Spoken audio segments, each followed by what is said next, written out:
Nou, mense, dit is Jaapie hierso. Ek wil vanaand 'n bietjie praat oor geestelike oorlogvoering en hoe om 'n beskerming te hê teen geeste, bose geeste.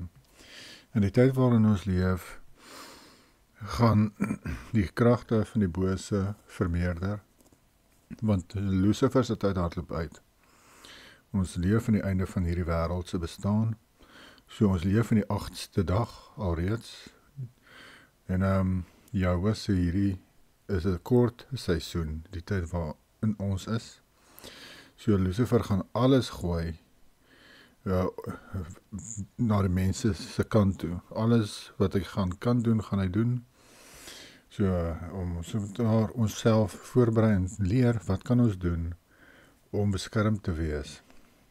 Nou, die Bybel gee mense goeie inligting oor dit. Maar soos Paulus praat van die wapenrusting. Maar as jy kyk na die wapenrusting, handel dit oor die gebooie. Dit handel oor geloof wat gehoorsaamheid is aan die gebooie, soos die skild. Die swaard gaan oor die woord, dit gaan oor die wet. Die helm van verlossing, dat jy glo dat Joshua het gesterf vir jou vorige wetteloosheid, soos Romeine 3:25 sê. Die skoene aan jou voete is bereidheid om die evangelie van vrede te verkondig. Die gordel van waarheid, die definisie vir waarheid in die Bybel is die wet. En die borsharnas van geregtigheid, die definisie van geregtigheid in die Bybel is die wet. So die hele wapenrusting, basies wat Paulus vir ons gee, is die wet. Jy moet die gebooie onderhou, dit is jou wapenrusting, dit is jou beskerming, dit is jou offense en jou defense. Jou wapenrusting is jou defense, wat handel oor die gebooie, maar dit is ook waarmee jy kan aanval, jy kan die bose aanval met die wet, met die gebooie. Net soos wat Joshua, Lucifer, teengestaan het, deur die gebooie te quoteer. Joshua het die wet gekwoteer vir Satan. En met die 40 dae wat hy gevas het. Toe Lucifer hom versoek het, het die Lucifer ook die Bybel gekwoteer. En wat het Joshua gedoen? Hy het nie sy eie goed opgemaak nie.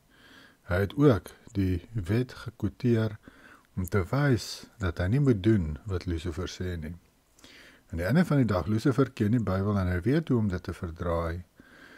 En dis hoekom ons moet ook die gebooie ken, ons moet ook die woord ken. Nou, hoe meer jy ken, hoe groter is die swaard. Meeste Christene loop nie eers rond met 'n knipmes nie. Hulle loop rond met soos 'n Stanley mes, as julle weet wat dit is. 'n bokscutter mes. Hulle ken een versie dalk. Jy moet 'n Christen wees wat die basiese kennis het van verskillende onderwerpe, van verskillende woorde. Toe jy self 'n vywer gaan kry, 2 verse vir elke woord, soos geregtigheid, kry 2 verse wat daaroor handel.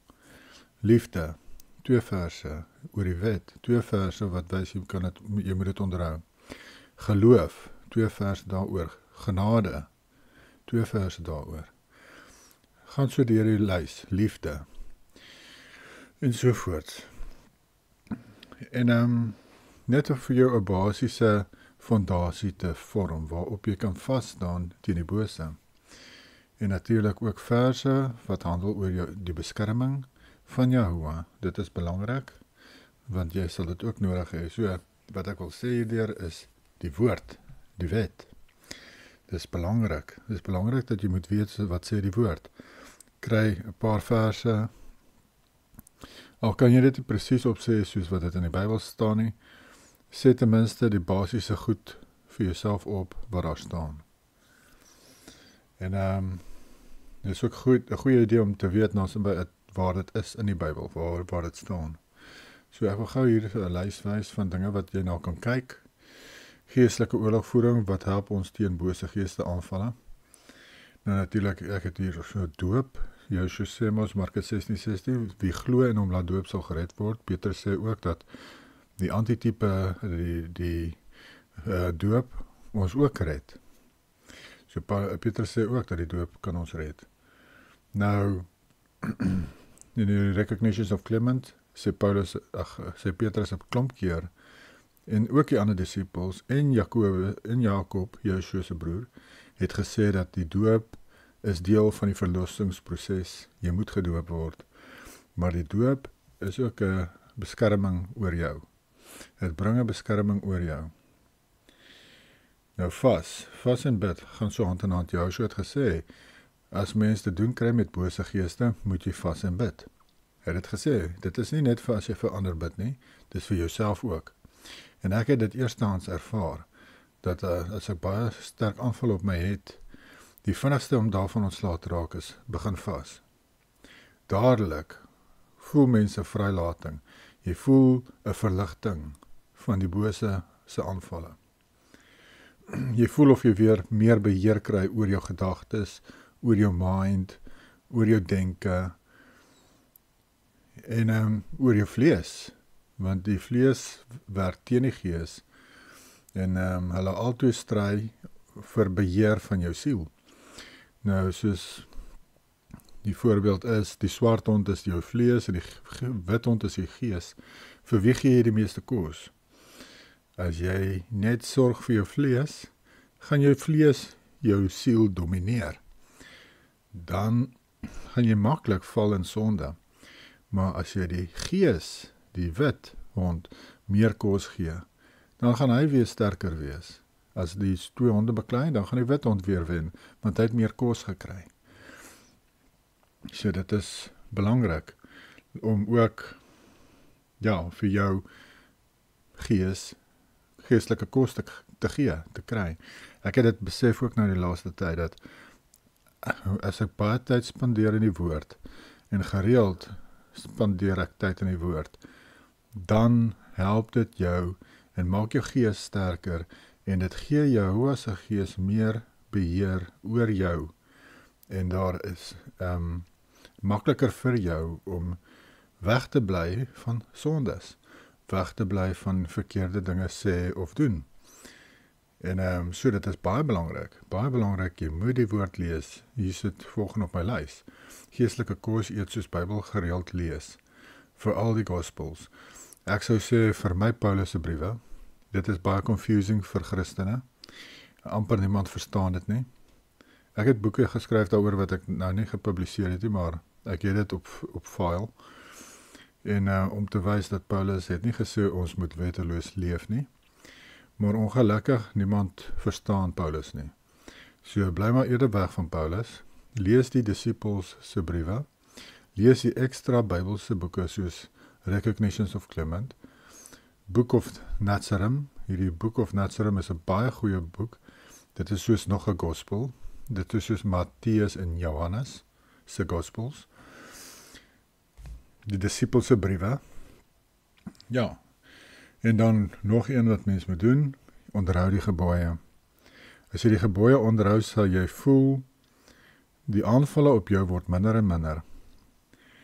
Want dit is asof jou 'n spesiale beskerming oor jou plaas as jy hom gehoorsaam is.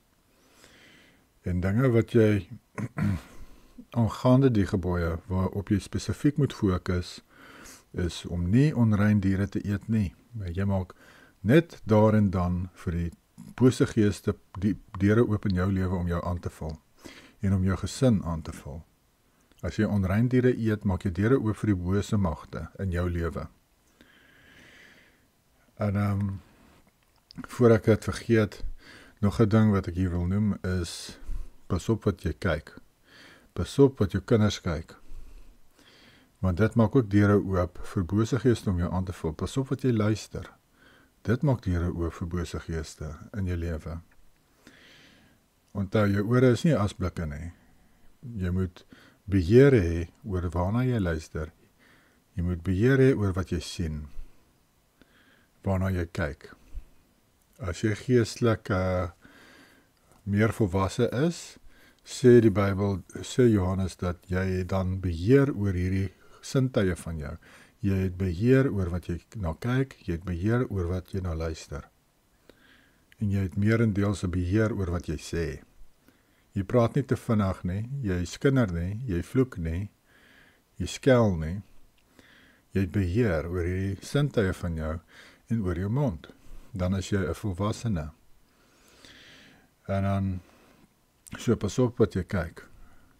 My dogter het 'n droom gehad onlangs, dat iets wat, hulle het nie regtig gekyk nie, maar in die droom het hulle iets gekyk, en toe die volgende dag of so, toe sit iemand in ons sitkamer, wat soos 'n bose gees is. En toe maar hy lyk soos 'n man. En toe sê hy, nee, toe vra sy, wat maak hy hier? Toe sê hy, nee, hy het reg om hier te wees. Want hulle het dit of dat gekyk. En toe sê sy vir my, ja, besef sy, mens moet pas op wat jy kyk. Veral goed wat met die okkulte te doen het. Baie keer, veral met kinderstories, promoveer hulle okkult, die okkulte. En hulle promoveer goeie soos mermaids. Mermaids is bose geeste, mense, dis marine spirits. Bly weg van al die goeters af, jou kinders moet nie daai goed kyk, of daarin belangstel nie. Enigiets wat met toordery ook dan te doen het, moet hulle van weg bly. Dan het ek ook hierso wat die gebooie sê, van die plaas die gebooie op jou boeie deur, en op jou hek. Nou, ek het dit gedoen toe ek in Suid-Afrika was, en ek het dit nog nou nie gedoen nie, ons het nou nie by huis toe getrek, maar ek wil dit weer so iets maak. En dan, wat ek noem die 11 gebooie, hulle sit basically die 10 gebooie op, en die 11de gebod is Deuteronomium 6 vers 4, wat, ek dink dit is dit, maar wat sê, Yahuwah Elohim, Yahuwah is een. Daarin kom by die 10 gebooie. En dan sit mens dit op jou hek en op bo jou deur, en dit, glo ek, bring ook 'n spesiale beskerming oor jou huis, en dit is soos om jou huis te salf, en oor jou erf. So dit is 'n goeie idee, mense. Yahuwah gee hierdie gebooie vir 'n doel. Hy maak hierdie goed op net vir die snaaksigheid nie, net om ons besig te hou nie. Daar's dieper betekenisse en baie kragtige dinge wat hierdie gebooie vir jou kan doen. Soos nie onrein diere eet nie. Die geestelike aspek daarvan is, dan gaan bose geeste jou nie so maklik kan aanval nie. Jou wil mos hê, dit moet goed gaan met jou geestelik. Jy moet meer as 'n oorwinnaar wees. Jy gaan sukkel om meer as 'n oorwinnaar te wees as jy onrein diere eet. Byvoorbeeld. As jy nie vas nie, die disippels het 2 keer 'n week gevas. 2 keer 'n week het hulle gevas, mense. En dit hou jou liggaam in sy plek, waar hy moet wees. Laat hy nie die show run nie. Dit maak jou liggaam onderdanig aan jou gees, as jy gereeld vas. So vas is baie belangrik. En het ek ook hierso dra tsitsits op, om te wys, jy is gehoorsaam aan Yahuwah. Maar meer as dit, tsitsits glo ek is ook 'n spesiale beskerming vir jou as mens. En ek het op 'n tyd dit gedra, ek het nog, dit iewers, maar ek dink daaraan om dit weer te begin dra. Maar ek dink, dit kan ook 'n spesiale beskerming vir jou wees, as jy dit dra. En ek glo dit is ook 'n rede hoekom mense dit moet dra. Te wys jy behoort aan Yahuwah, maar as jy hierdie goed doen, mense, soos hierdie gebooie op jou hekke sit, en die tsitsits, en die onrein diere nie eet nie, dan moet jy kyk na die gebooie en dit gereeld gehoorsaam. Jy altyd probeer gehoorsaam. Want as jy opsetlik dan verkeerd leef, dan is jy soos 'n teiken vir die bose. Want dan is jy skynheilig. So dan kan die duiwels en die bose magte jou met graagte maklik aanval, want hulle sien jy's fake. Jy is gee voor wat jy nie is nie. So as jy hierdie paadjie wil stap, soos jy so gesê het, consider the cost. Moenie 'n huis begin bou en dan gaan jy hom nie kan klaarbou nie. Dieselfde met hierdie dinge. Moenie net hier en daar ietsie byvoeg in jou lewe, maar eintlik gaan jy nie eers die gebooie onderhou nie. Dan moet jy dit eerder nie doen nie. Kry eers jou lewe reg en begin die gebooie onderhou, en dan fokus jy op hierdie spesifieke goed wat spesiale beskerming kan wees vir jou en jou gesin en jou kan help met geestelike oorlogvoering. Soos ek gesê het, die wapenrusting wat vir ons gegee word in die woord, gaan alles oor die gebooie. Dit alles gaan oor die gebooie. En dit is baie interessant as mens so daarna gaan kyk. Dit wys net hoe belangrik is die gebooie en hoe belangrik is dit om dit te gehoorsaam. Want dan dra jy die wapenrusting. Dan is daar spesiale beskerming vir jou en jou gesin. En dan het jy 'n wapen om jouself te beskerm en om die bose aan te val en te oorwin. En ongelukkig die groot deel van Christene is kragteloos. Want hulle is nie gehoorsaam aan die gebooie nie, so hulle is kragtelose gelowiges. En die demone het 'n field day met hierdie Christene in die wêreld. Hulle is net te bly, hierdie mense wil nie die gebooie onderhou nie. Want dan weet hulle, hierdie mense het nie hulle wapenrustings aan nie, hierdie mense het nie swaarde nie, hierdie mense het nie skuld van geloof nie. Deur hulle werke wys hulle dat hulle nie glo nie. So die duiwels en demone lag en geniet die lewe, want hulle kan hierdie mense left, right en center aanval. En dan wonder hierdie Christene, hoekom sukkel ek met hierdie sondes? Hoekom sukkel ek om hierdie goed te oorwin? Dis omdat jy het nie 'n begeerte om Jahwe se gebooie op jou hart te ontvang nie. Jy gaan alleenlik Jahwe se gees ontvang as jy bereid is om sy gebooie te onderhou. En dis nog 'n ding, mense, as jy in oorwinning wil leef, moet jy Jahwe se gees hê. In Johannes 4:14 vers 15 en 16, 1 Johannes 3 vers 24 sê vir jou, jy ontvang alleenlik Jahwe se gees as jy bereid is om sy gebooie te gehoorsaam. So Jahwe se gees wat die gebooie op jou hart skryf en jou help om dit te onderhou, sy sal jou ook help teen hierdie bose magte. En dit is hoekom nog 'n rede hoekom dit belangrik is om die gebooie te onderhou. Want dan kry jy daai ekstra hulp wat jy nodig het van die geestelike riem. En ons almal het dit nodig, veral in die tyd in ons leef. Ek sien om my hoe dinge net meer en meer evil word. Hoe mense net meer en meer onsensitief word, liefdeloos word. En hoekom word hulle harte koud? Hoekom word hulle liefdeloos? Want die definisie vir liefde is gehoorsaamheid aan Jahwe se gebooie. 1 Johannes 5 vers 3, 2 Johannes 1 vers 6 sê dit vir ons. Dat die definisie van liefde is om Jahwe se gebooie te gehoorsaam. En omdat die mense nie 'n begeerte daartoe het nie. Daarom is hulle harte koud.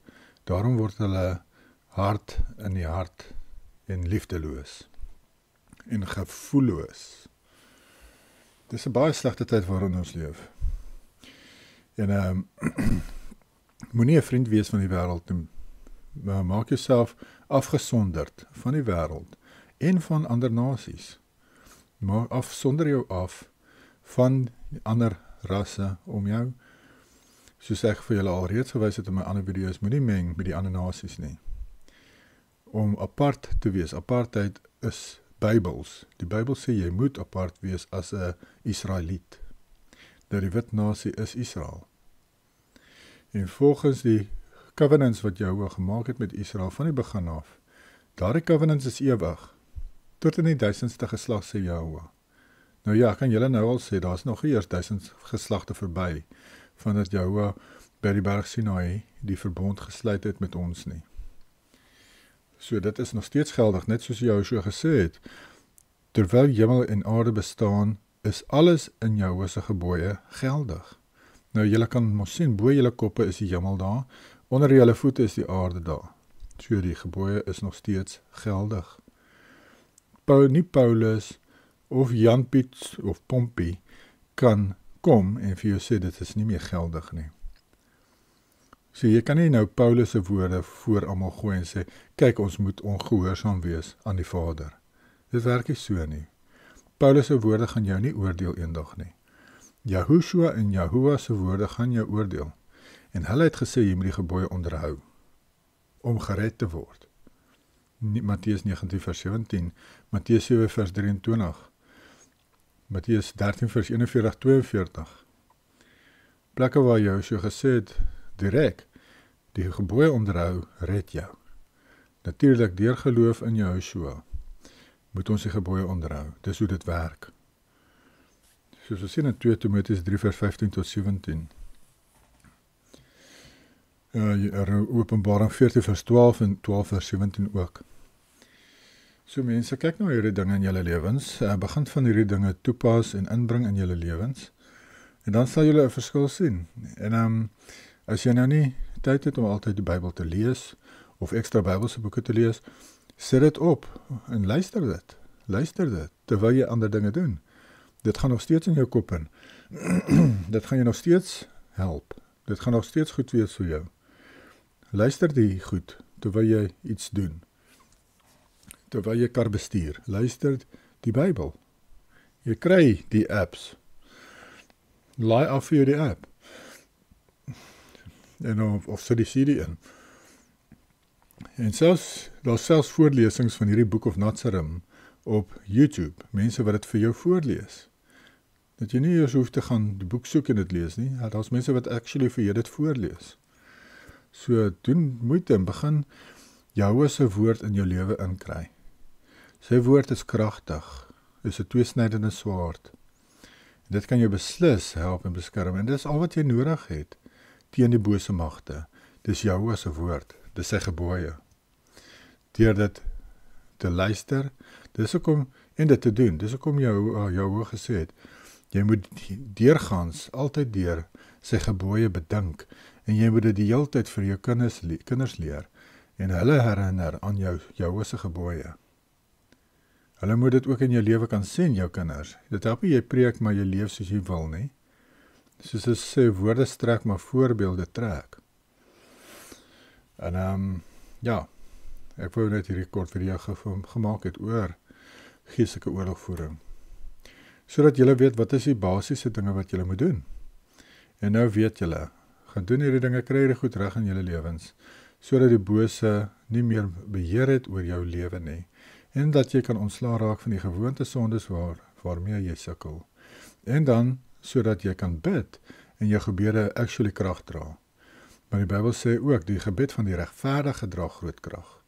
Nou die definisie van regverdige is om die gebooie te onderhou, soos Jesaja 51 vers 7 vir ons sê, Deuteronomium 6 vers 25, en ek dink is ook Lukas 1 vers 6. So alleenlik as jy die gebooie gehoorsaam, dra jou gebede baie krag. So wil jy Jahwe moet jou beskerm in Suid-Afrika, of moet vir jou reën gee as jy die reën nodig het, finansies as jy dit nodig het, of jou voetspore lei waar jy moet gaan bly, dan moet jy begin hom gehoorsaam, moet jy begin sy gebooie gehoorsaam. Dan gaan jy ook kan ontslaa raak van jou siektes. Alles gaan maar so hand in hand met Jahwe se instruksies. Ek dink dan aan daardie vers wat ek genoem het in die Openbaring reeks, dat as jy Jahwe se woorde, sy instruksies is soos heuning in ons mond. Dis so soet soos heuning in ons mond.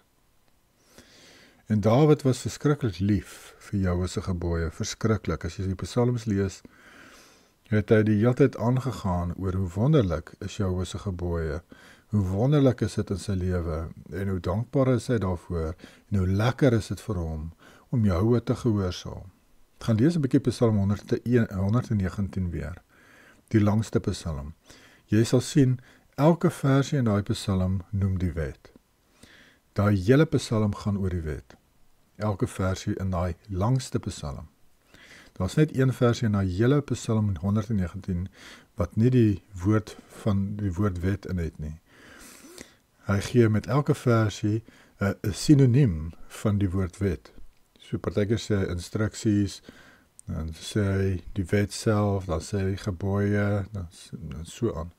Verskillende woorde gebruik hy vir die wet, maar hulle almal handel oor die wet. Dawid was baie lief vir die wet, en dis hoekom Dawid so na aan Jahwe se hart is, of hart was, en dis hoekom Jahwe so lief was, of nog steeds is, vir Dawid. Omdat Dawid lief was vir Jahwe. Want deur lief te wees vir Jahwe se instruksies, wys jy is lief vir die Vader. En dis tog wat ons moet wees. Ons moet vir hom wys ons is lief vir hom, deur hom te gehoorsaam. Geniet julle aand verder. Bye bye.